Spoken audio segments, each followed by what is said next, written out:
নমস্কার বন্ধুরা, আমি সায়নী। তোমাদের সবাইকে স্বাগত জানাই লিভিং উইথ সায়নীর আরও একটি নতুন পর্বে। বন্ধুরা, সামনেই আসতে চলেছে শ্রাবণ মাসের শেষ সোমবার, অর্থাৎ পঞ্চম সোমবার। শ্রাবণ মাস মহাদেবের অত্যন্ত প্রিয় মাস বলে ভক্তদের মধ্যে বিশ্বাস রয়েছে। আর এই মাসের প্রতিটি সোমবার শিব ভক্তদের কাছে বিশেষ তাৎপর্যপূর্ণ। শ্রাবণের শেষ সোমবার ভক্তরা বিশেষভাবে মহাদেবের পূজা এবং জলাভিষেক করে থাকেন। এই দিনে শুদ্ধ মনে মহাদেবের আরাধনা করে নিজের মনের ইচ্ছা, দুঃখ, কষ্ট ও প্রার্থনা তার চরণে নিবেদন করা হয়। তবে কি নিজের মনের শুধু কামনা পূরণের জন্য এই শ্রাবণ মাসের ব্রত করা? তা কিন্তু নয় বন্ধুরা।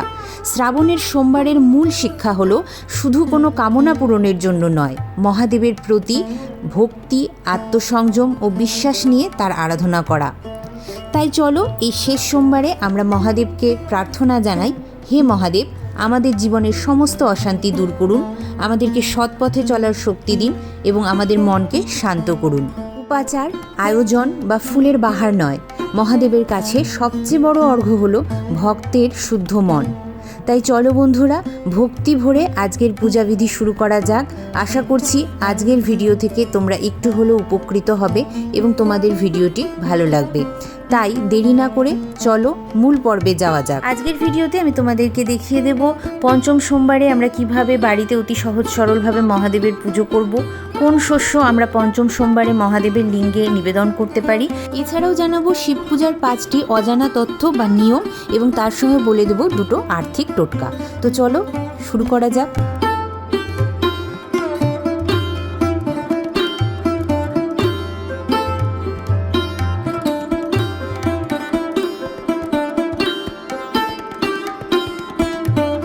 স্নান সেরে শুদ্ধ বস্ত্রে ঠাকুর মন্দিরে এসেছি। প্রথমেই করব আচমন। হাতে নিচ্ছি গঙ্গা জল। বলছি তদ্বিষ্ণু পরমং পদম সদা পশ্যন্তি সুরয় দিবীব চক্ষুরাতম ওম বিষ্ণু ওম বিষ্ণু ওম বিষ্ণু। এরপরে হাতে আবারও একটু গঙ্গা জল নিচ্ছি এবং বিষ্ণু স্মরণ করে নেব। বলছি অপবিত্র পবিত্র বা সর্বাবস্থাং গত পিবা যৎস্বরেত পুণ্ডরীকাক্ষ সবাহ্য অভ্যন্তর সূচি নমসূচি নমসূচি নমসূচি। প্রতিদিনের ন্যায় আমি যেভাবে মহাদেবকে উত্তর দিকে মুখ করে বসাই সেইভাবেই আজকে তাকে আসন দিয়েছি। শ্রাবণ মাসের শেষ বা পঞ্চম সোমবার পড়েছে ইংরেজির 17ই আগস্ট 2026, বাংলার 31শে শ্রাবণ 1433। দেবাদিদেবের স্নানাভিষেকের জন্য প্রথমেই আমি পঞ্চামৃতটি তৈরি করে নিয়েছি। এর মধ্যে আছে দধি, দুগ্ধ, ঘৃত, মধু এবং শর্করা। সঙ্গে নিচ্ছি একটু গঙ্গা জল। এই গঙ্গা জলের মধ্যে আমি সুগন্ধিত করার জন্য একে একে প্রথমেই মিশিয়ে দিচ্ছি চন্দনের গুঁড়ো। এখানে তোমরা শ্বেত চন্দন বেটেও নিতে পারো, আর তার সঙ্গে দিচ্ছি একটু কর্পূরের গুঁড়ো। প্রথমেই আমি একটু শ্বেত চন্দন বেটে নিচ্ছি, কেন এই পূজায় শ্বেত চন্দন একটি অপরিহার্য অঙ্গ। মহাদেবের পুজোতে সবসময় শ্বেত চন্দনের ব্যবহার হয়।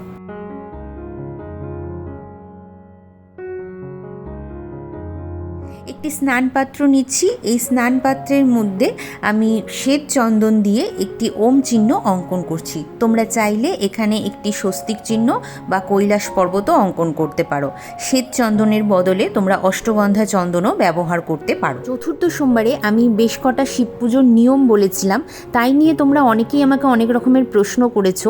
তো সেই প্রশ্নগুলোরও আজকে আমি উত্তর দেব, আর সর্বোপরি সেই নিয়মগুলো আমি কিছুটা হলেও আজকে এই পূজাবিধিতে করে দেখাবো। তোমাদের যাদের চতুর্থ সোমবারে পুজোতে বাধা পড়েছিল তারা কিন্তু ঠিক একইভাবে পঞ্চম সোমবারে সেই নিয়মগুলি অনায়াসেই করে নিতে পারো। এখানে আমি স্নান পাত্রটিকে সুন্দর করে ফুল দিয়ে সাজিয়ে নিয়েছি। এবার এর উপরে একটি বিল্লপত্র আমি রাখবো। বিল্লপত্রের বোটাটা আমি কেটে নিয়েছি। এটা তো তোমরা সবাই জানো বন্ধুরা যে বিল্লপত্রের বোটায় পাপ বাস করে। আর দেখো, এই বিল্লপত্রের 3টি পাতায় কিন্তু আমি একটু চন্দন লাগিয়ে নিচ্ছি। এটা তোমরা অষ্টগন্ধা চন্দনও দিতে পারো, আমি এখানে শ্বেত চন্দন দিলাম। তোমরা যারা প্রতি সোমবার শ্রাবণ মাসে ঘিয়ের প্রদীপ প্রজ্বলিত করতে পারোনি, তারা কিন্তু এই শেষ সোমবার একটি হলে অন্তত মাটির ঘিয়ের প্রদীপ প্রজ্বলিত করবে।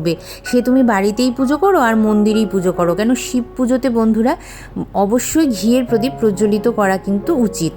এরপর আমরা দেখো বাবাকে পঞ্চামৃত দিয়ে অভিষেক করছি এবং এই সময় কিন্তু আমি মনে মনে ওম নমঃ শিবায়, ওম নমঃ শিবায়, ওম নমঃ শিবায় এই জাপটি করে নিচ্ছি। তোমরা অনেকেই বলেছো যে ওম নমঃ শিবায় মানে ওম কথাটি কি উচ্চারণ করা যায়? হ্যাঁ বন্ধুরা, ওম নমঃ শিবায় হচ্ছে মহামন্ত্র, তাই ওম নমঃ শিবায় সবসময় যে কেউ উচ্চারণ করতে পারে। এরপরে আমরা শিবলিঙ্গকে জলাভিষেক করব। আমরা সবাই জানি শিবলিঙ্গে জলাভিষেক করলে শীতলতা প্রদান হয়, কিন্তু এর ফলে কিন্তু আমাদের জীবনেও শান্তি ফিরে আসে এবং সেই শান্তি দীর্ঘস্থায়ী হয়। এই সময় যাদের 7.5 দশা আছে তারা কিন্তু মহামৃত্যুঞ্জয় মন্ত্রটিও জাপ করতে পারো। কেউ যদি মনে করো যে মহাদেবের 7টি নাম উচ্চারণ করবে, তাহলে সেই 7টি নামও মহাদেবের উচ্চারণ করতে পারো। আমি স্ক্রিনে মহাদেবের 7টি নাম দিয়ে দিচ্ছি, তোমরা অবশ্যই সেটা দেখে উচ্চারণ করে নিতে পারো। আমার এখানে মূর্তিতে যে দেবাদিদেব ছিলেন তাকেও আমি জলাভিষেক করে নিলাম এবং তাদেরকে আবার স্থান দিলাম। অষ্টগন্ধা চন্দন দিয়ে আমি এখানে ত্রিপুণ্ড অঙ্কন করছি। বন্ধুরা, তোমরা চাইলে এখানে শ্বেত চন্দন দিয়েও বাবার কপালে ত্রিপুণ্ড অঙ্কন করতে পারো এবং বাবার প্রসাদে এই চন্দন দিয়ে তুমি নিজের কপালেও ত্রিপুণ্ড অঙ্কন করতে পারো। আর বাবার স্নানাভিষেকের জলটি তোমরা কি করবে অনেকেই প্রশ্ন করেছিলে। তো স্নানাভিষেকের জল প্রথমে নিজের 2 চোখে, তারপরে গলায়, তারপরে হৃদয়ে এবং মাথায় একটু ছিটিয়ে নিতে হয় বন্ধুরা। এতে তোমার বাণী শুদ্ধ হয়, দৃষ্টি শুদ্ধ হয়, হৃদয় শুদ্ধ হয়। তো এই কাজটা তোমরা করতে পারো। এই পঞ্চম সোমবার বন্ধুরা তোমরা মন্দিরেই যাও বা বাড়িতেই থাকো, বাবাকে একটি রুদ্রাক্ষের মালা নিবেদন করতে পারো। এটা বাড়ির জন্য ভীষণ শুভ বলে মনে করা হয় দেবাদিদেব ভীষণভাবে তুষ্ট হন এবং বাড়িতে সুখ শান্তি সমৃদ্ধি ঘিরে থাকে। যদি তোমরা দেবাদিদেবকে একটি রুদ্রাক্ষের মালা নিবেদন করতে না পারো, তাহলে কোনো ব্রাহ্মণ পুরোহিতকেও কিন্তু তোমরা একটি রুদ্রাক্ষের মালা উপহার হিসাবে দিতে পারো। তো আমি এখানে আমার দেবাদিদেবকে একটি রুদ্রাক্ষের মালা পরিয়ে দিলাম। শিব পূজা সাধারণত ধুতুরা, আকন্দ, বেলপাতা ইত্যাদি অর্পণ করা হয়, তবে আজ শ্রাবণের এই বিশেষ পূজায় আমি মহাদেবকে জুঁই ফুলের মালা ও গোলাপ দিয়ে সাজাবো। জুঁই ফুল তার শুভ্রতা, পবিত্রতা এবং সুগন্ধের জন্য মাহাত্ম্য রাখে এবং গোলাপ ভালোবাসা ও ভক্তির প্রতীক হিসাবে অর্পিত করা হয়। মহাদেব তো ভক্তের অন্তরের ভাব গ্রহণ করেন, তাই নিষ্ঠা ও শুদ্ধ মনে এবং ভক্তিভাবে তুমি যাই তাকে নিবেদন করো না, সে সেটা কিন্তু গ্রহণ করেন। তবে মনে রাখবে, শিব পূজা প্রচলিত উপাচার হিসাবে বেল, ধুতুরা পাতা, আকন্দ ইত্যাদি নিজস্ব ধর্মীয় গুরুত্ব অবশ্যই রাখে। তবে আজকের সাজটা কিন্তু আমি মূলত আমার ভক্তিভাব থেকে মনে নিবেদন করছি। আর তোমাদেরকে এর আগের দিন বলেছিলাম যে অবশ্যই একটি জুঁই ফুলের মালা এবং গোলাপ ফুল ভগবানকে নিবেদন করা উচিত। সেই ক্ষেত্রে প্রেম প্রণয় বা দাম্পত্য জীবনের যে প্রতিকূলতাগুলি থাকে সেগুলো কেটে যায় এবং সম্পর্কে মধুরতা বৃদ্ধি পায় বা সম্পর্ক মধুর হয়। তো সেই উদ্দেশ্যেই আমি তাদের জন্য তারা কিভাবে জিনিসগুলো নিবেদন করবে তো সেটাই আমি দেখাচ্ছি। তো দেখো, এখানে আমি কিন্তু শিব ঠাকুরকে সুন্দর করে জুঁই ফুলের মালা দিয়ে সাজিয়ে নিয়েছি। আর তোমরাই দেখো দেবাদিদেবকে কত সুন্দর লাগছে দেখতে।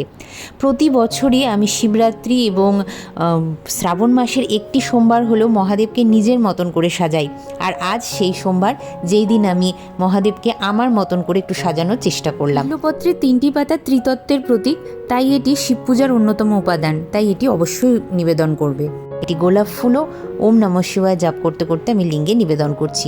দীর্ঘায়ু কামনায় দূর্বা নিবেদন করলাম এবং মহাদেবের অত্যন্ত প্রিয় নীলকণ্ঠ ফুল নিবেদন করছি এবং সাদা ফুলও নিবেদন করছি। অবশ্যই সবকটাই আমি ওম নমঃ শিবায় জপ করতে করতেই তাকে নিবেদন করছি। মহাদেবের পুজো হয়ে যাওয়ার পরে আমি কিন্তু ত্রিশূল এবং নন্দী মহারাজেরও পুজোটা সম্পন্ন করে নিচ্ছি। এরপরে আমার কাছে যে মূর্তিটি আছে আমি তাতেও ফুল নিবেদন করছি এবং মনে মনে মহাদেবের প্রণাম মন্ত্রটি পাঠ করে নিচ্ছি।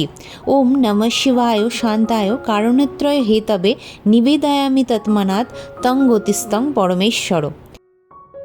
আর তোমরাই বলো আমার মহাদেবকে কেমন লাগছে দেখতে।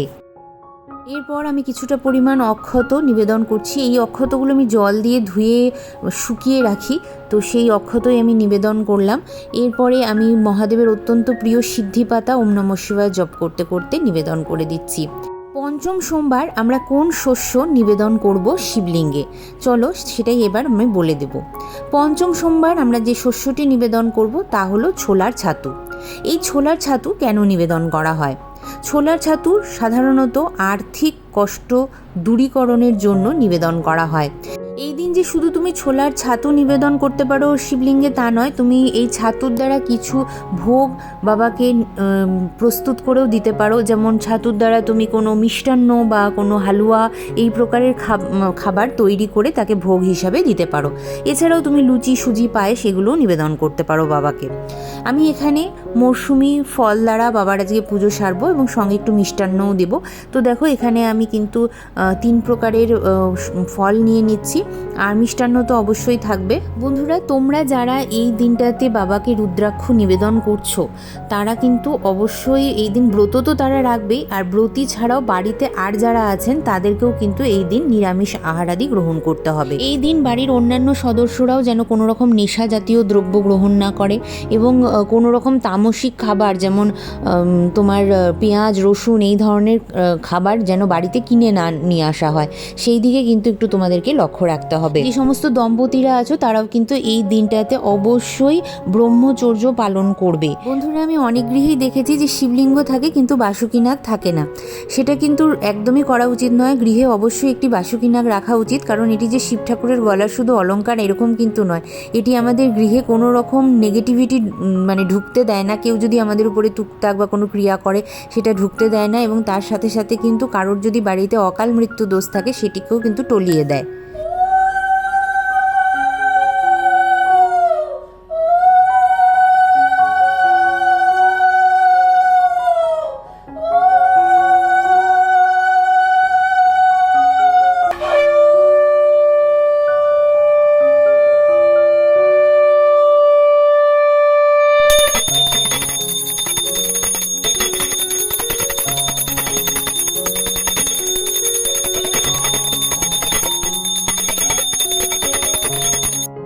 বন্ধুরা, এই ছিল আমার পঞ্চম সোমবারের অতি সহজ সরল পূজাবিধি। কেমন লাগলো তোমাদের অতি অবশ্যই আমাকে লিখে জানিও। ভিডিওটি ভালো লাগলে লাইক শেয়ার করতে ভুলো না। যারা আজকে আমাকে নতুন দেখছো তারা প্লিজ আমার চ্যানেলটিকে সাবস্ক্রাইব করে আমার পাশে থেকো, আমার বন্ধু হয়ে যেও। চলো বন্ধুরা, দেখা হবে আবারও একটি সুন্দর কোনো পূজাবিধির সঙ্গে। ততক্ষণের জন্য তোমরা সবাই খুব ভালো থেকো, সুস্থ থেকো। মহাদেবের কৃপাদৃষ্টি সদা সর্বদা তোমাদের গৃহে থাকুক এই কামনাই করি।